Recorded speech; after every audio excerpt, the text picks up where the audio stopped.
અને રાજ્યમાં સમસ્યાઓનો ગ્રાફ માત્ર આટલેથી નથી અટકતો. નકલી તબીબોનો તો રાફડો ફાટ્યો છે ને એનાથી મોટી કઈ સમસ્યા હોય. આ બની બેઠેલા ડોક્ટરો જ્યાં દર્દીઓને ચીરી રહ્યા છે ત્યાં પાટણમાં એક ડોક્ટર તો ક્યાંય આગળ નીકળી ગયો. એણે બાળકોની તસ્કરી અને સોદા કરવાનું શરૂ કરી દીધું. જો કે દત્તકના નામે તેણે જેને બાળક વેચ્યું હતું તેણે આ કાંડ પરથી પડદો ઉઠાવી દીધો. કેવી રીતે ચાલતું હતું આ આખું નેક્સસ, આ ષડયંત્ર, હવે એ જુઓ. જેને અત્યારે તમે જોઈ રહ્યા છો એ કોઈ સામાન્ય ઠગ નથી.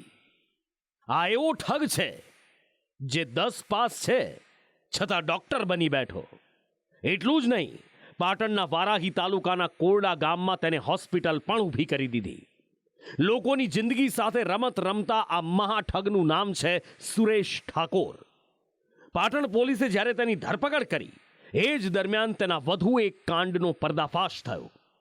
આ નકલી ડોક્ટર લોકોની ખોટી સારવાર જ નહોતો કરતો, પણ બાળકોને વેચવાના રેકેટ સાથે પણ સંકળાયેલો છે. સાંતલપુરની નિષ્કા હોસ્પિટલમાં આ કાંડ સામે આવ્યું. એક નિસંતાન દંપતીને હોસ્પિટલમાં 1,20,000 બાળક વેચવામાં આવ્યું.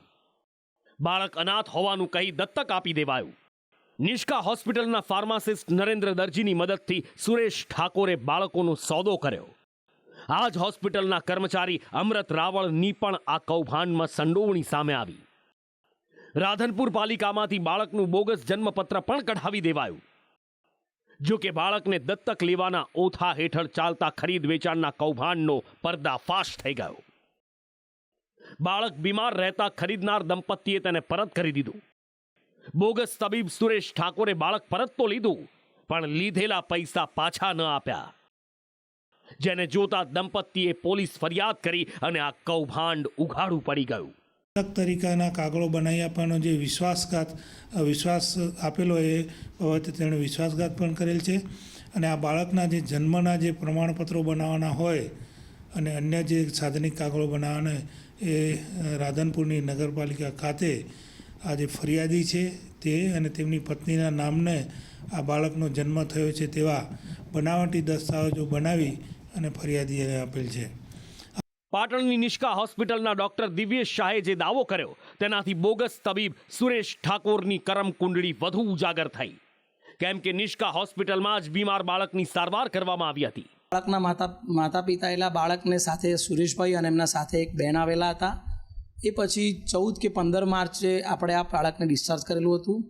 પછી 4 થી 5 દિવસ પછી આ બાળકને નીરોભાઈ દ્વારા અને એમના સાથે બેન હતા, જે આ બાળકને વોમિટિંગ થઈ, પાણી ઘટી ગયું, એટલે આ બાળકને આપણા ત્યાં આઈસીયુમાં એડમિટ રાખેલું.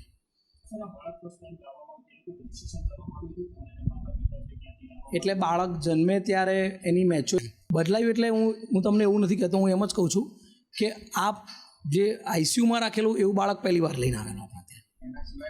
એના સિવાય ઝાડા ઉલટી, શરદી ખાંસી એવી રીતે કોઈ બાળક ક્યારેક લઈને બતાવવા આવ્યું હોય.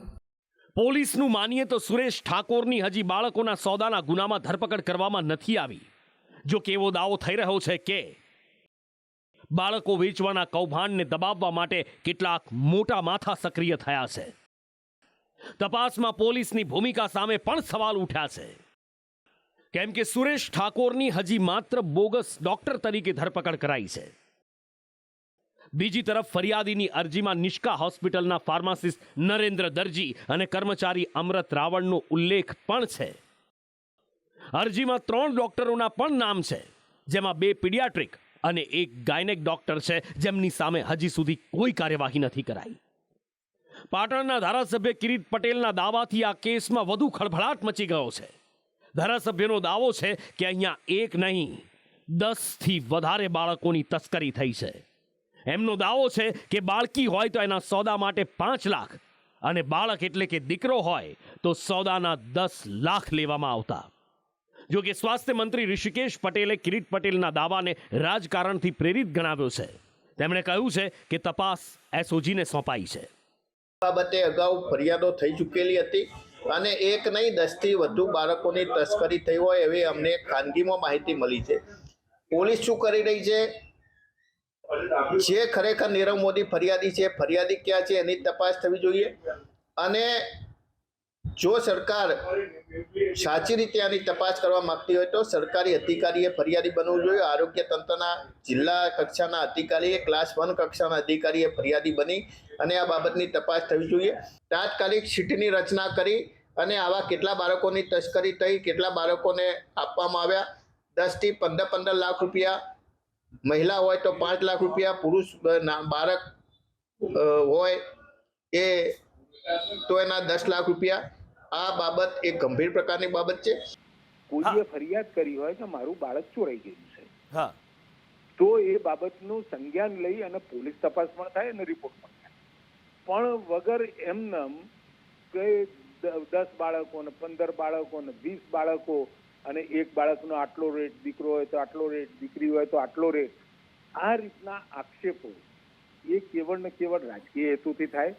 બાકી એસઓજીને સ્પેશિયલ ઓપરેશનલ ગ્રુપને આપણે આ તપાસ સોંપી છે, જેથી કરી સ્કિલ અને સારી તપાસ થાય, નિષ્પક્ષ તપાસ થાય અને તમામ હેરાર્કી બનાવ જે સુરેશ ઠાકોરના ત્યાંથી બન્યો છે ત્યાંથી છેક સુધી છેલ્લે જ્યાંથી બાળક ગુમ થયું ત્યાં સુધીની આખી તપાસ થશે.